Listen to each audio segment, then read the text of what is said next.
শনিবার আগরতলা প্রেস ক্লাবে all Tripura astrologer অ্যাসোসিয়েশনের বাৎসরিক সাধারণ সভা অনুষ্ঠিত হয়। উপস্থিত ছিলেন জগন্নাথ মন্দিরের মহারাজ ভক্তি কমল মহারাজ, সভাপতি অমিত ভৌমিক, সম্পাদক শঙ্কর মজুমদার সহ সভাপতি নান্টুচন্দ্র সাহা সহ অন্যান্যরা।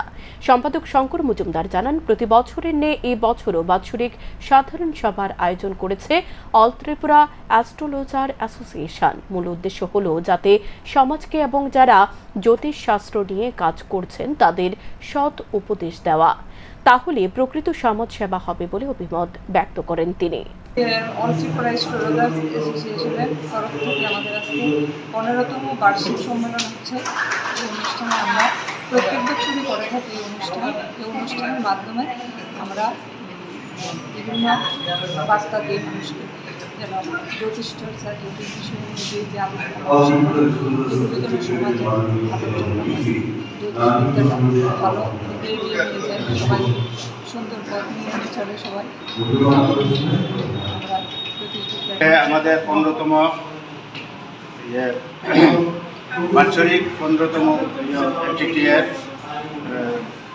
বাৎসরিক সভা, এটা প্রতি বছরই নিয়তে আমরা করে থাকি।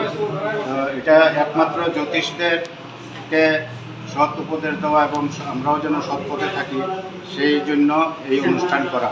জ্যোতিষদের আমাদের এই অনুষ্ঠানের মাধ্যমে ত্রিপুরা নয়, সারা ভারতবর্ষের জ্যোতিষীদের কাছে আমরা মেসেজ দিই যেন আমরা সৎ পথে সমাজসেবা হিসাবে এই জ্যোতিষী কাজকে লাগাতে পারি এবং মানুষের উপকারে লাগতে পারি। এটাই আমাদের একমাত্র উদ্দেশ্য। প্রত্যেক সম্মেলনে আমরা ভাষণের মারফতে আমি সম্পাদক হিসাবে এসবই মেসেজ দিয়ে থাকি এবং আমি নিজেও জ্যোতিষী করি।